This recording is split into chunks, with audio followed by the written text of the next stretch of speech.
Hello, everyone, and welcome once again to our Wealth State Experience. This is our 10th episode, and my guest today is a really, really special one since is new on our team. He's going to cooperate with us with networking on this wellness market. His name is Salim DahDah. I'm sorry, you need to help me with the pronunciation. Anyways, he's the CEO of Accessos Group, and he's been working for, if I don't get it wrong, real estate in the United States and Mexico, and helping people to increase their portfolios in special branches of real estate market as hospitality, wellness, and so on. So welcome, Salim. Thank you very much for your time. And I really appreciate that you take the time to speak with us about everything you know about this niche that we're specializing. Well, thank you, Maria, and hello to everybody that's following this program. It's great to be able to have these platforms to exchange what little or not that we know about this no longer a trend, but a real significant industry known under the big umbrella of wellness. So I'm excited to be here, and really excited to be collaborating with Well Estate in Mexico. I've found you guys to be one of the premier consulting groups here in the region, and so very excited to share with the audience today a little bit of what we know. Thank you, Salim. So I'll be curious to know a little bit more about your background and how come you decide to just join, as you said, this new industry of wellness. Well, my background is I'm originally from Guatemala, from Central America. I grew up in a household in the United States. Grew up in the States, born in Guatemala, but grew up in the States, and then married my wife in Mexico. She's Mexican, and so really have an opportunity to see the opportunities from both perspectives, both the U.S. perspective as well as the Mexican perspective, which is where I've done a lot of my consulting, development, and investment structuring work. So a little bit of background on what we've done. We've created investor groups for investments in hospitals. We've master planned developments that are anchored with medical real estate. And that trend was really, Maria, what started to get us going into the wellness industry per se. When you look for a lifestyle of any community, you always have to cover the basic needs. And in those needs, naturally, are the medical ones. Most of us see medical real estate as a reactive destination. I don't feel well, I go to the hospital. But wellness is changing that game. It's becoming more preventive medicine that is actually extending our lifespans. It's also improving our overall health. And that goes everything from mental to physical to all the aspects that really give us a well-balanced lifestyle and community. So we began doing some work. We created an investor group that invested in a senior living community close to the border in the state of Arizona. And then we master planned a community anchored on wellness. And that's when we really started to learn a little bit about, obviously that was oriented a little bit towards an older demographic. Yeah. But wellness is not limited to a certain niche demographic. Obviously, the needs might be somewhat different. We know that the seniors eventually go through a process of selecting where they want to live based on how close they have medical services near them. So when we talk about wellness, sometimes it does fall into this cluster of medical infrastructure that's being built to support communities. In today's world, I think obviously post pandemic COVID, now more than ever, we have a heightened state of alertness and awareness of what you've heard the term wealth. Your wealth is your health.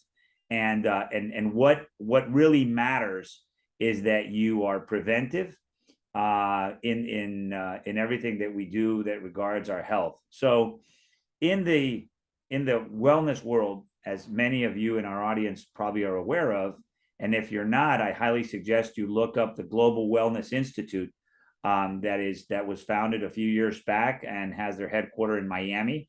They are really the premier group that has tried to put all the data together for the world to sort of understand where those economic opportunity sectors are within the umbrella of wellness. We have references of wellness boutique clinical hotels like Rancho La Puerta on the border between California and Baja.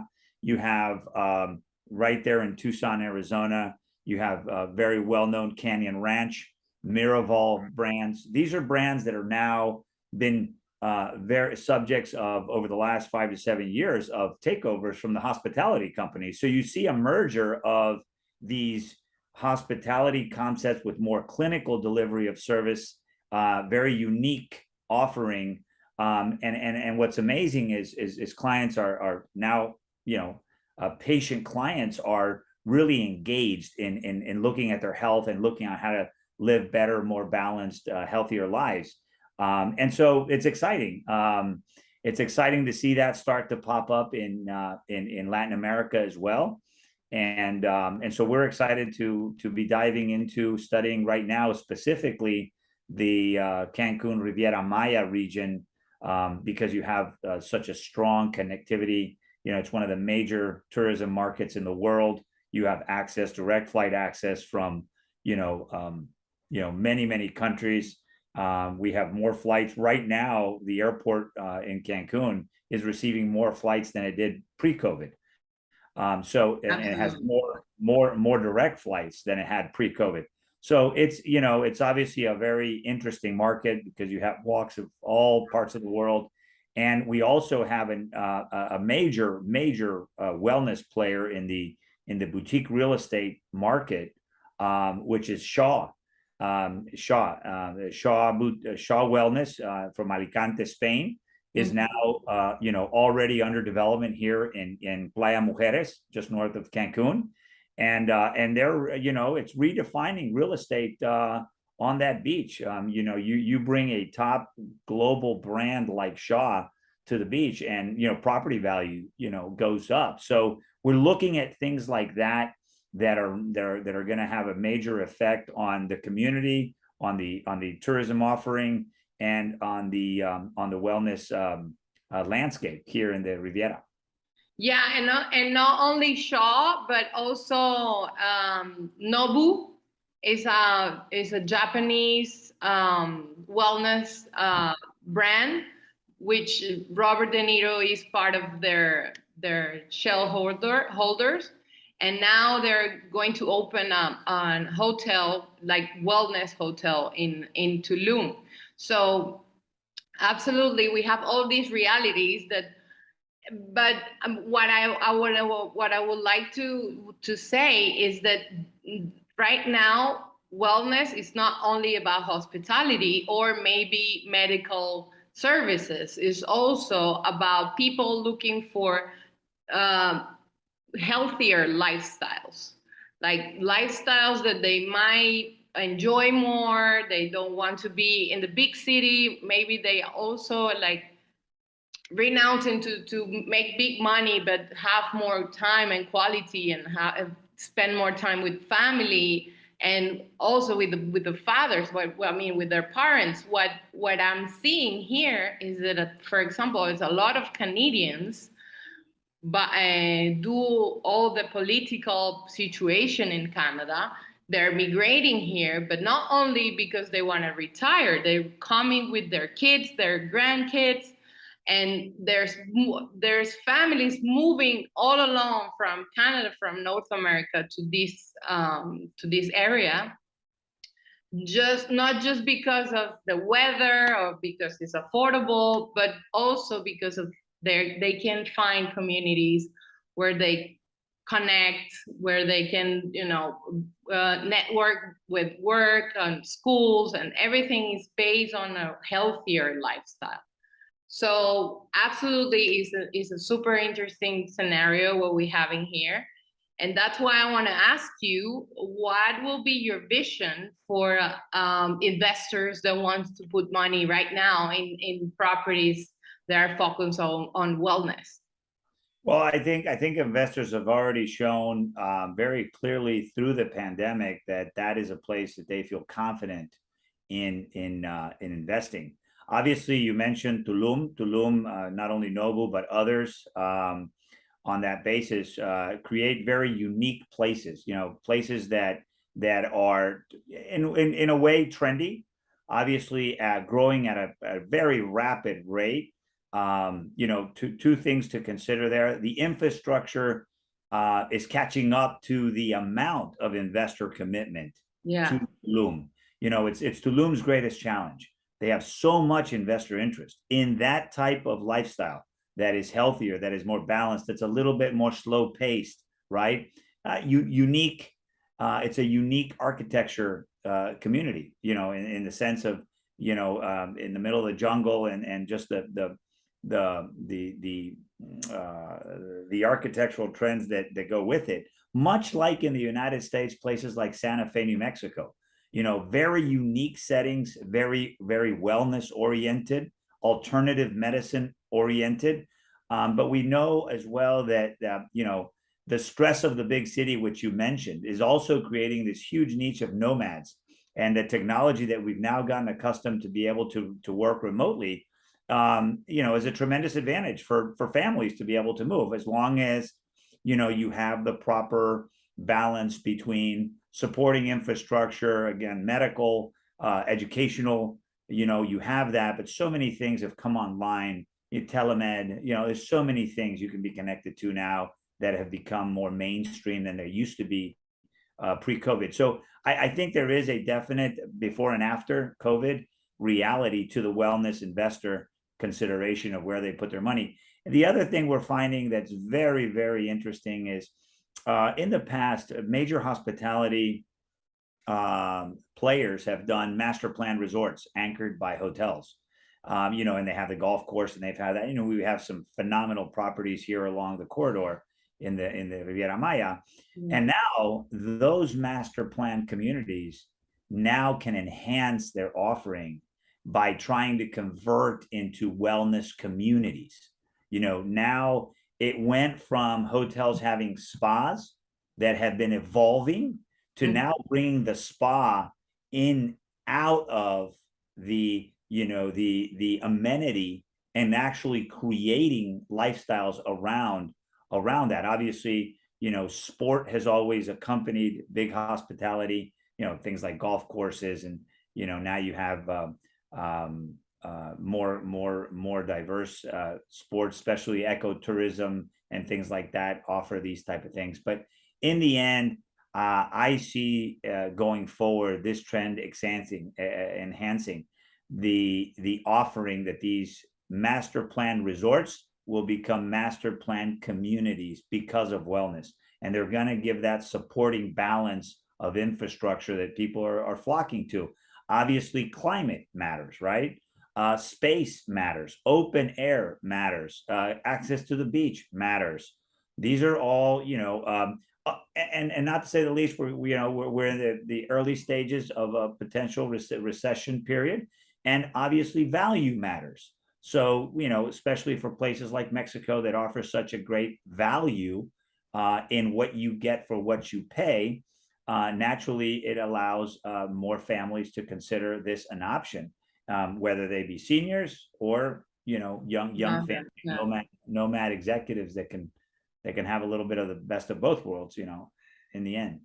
Yeah, absolutely. You know what is interesting that I always try to explain to our clients is that unfortunately in the United States and in Canada, their real estate market is reaching the peak, if it's not already there and going down. At least in Canada, I think in the last 5 months they have lost something like 60 points and the real estate market. So they are also selling in the higher point.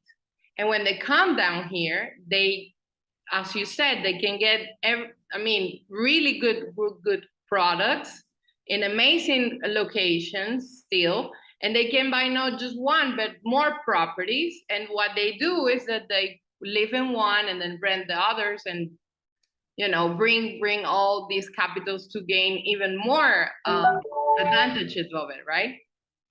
So it's really interesting, but sometimes foreigners are a little bit scared. I mean, it's challenging. Let's face it. It's really challenging because it's another country, it's another language. There are a few things that might be challenging at this point when you want to invest. So, what would you recommend to those people that are looking for an investment? Maybe they're planning their retirement or just want to move to Mexico and are not sure where to begin. What would be an advice that you can give? Well, I think the first thing is, trends and statistics show that for people to invest, they visit the place 2 or more times, right? It's very rare that somebody visits a place and on their first trip decides to purchase an investment property. Only me. Very rare, one out of many. But at the end of the day, it's and maybe for you it was a little bit easier, Maria, because you're Latino Americana. So Yeah, you're exactly. a little bit more familiar and more comfortable in the environment than your typical foreigner that isn't that comfortable with the culture yet. Yeah, absolutely. Now, you have to say, this entire corridor is built on a co-investment between nationals and international investors, right? So major hospitality companies have been investing here since its birth, right? Cancun has just celebrated, just a couple of years ago, its 50th anniversary.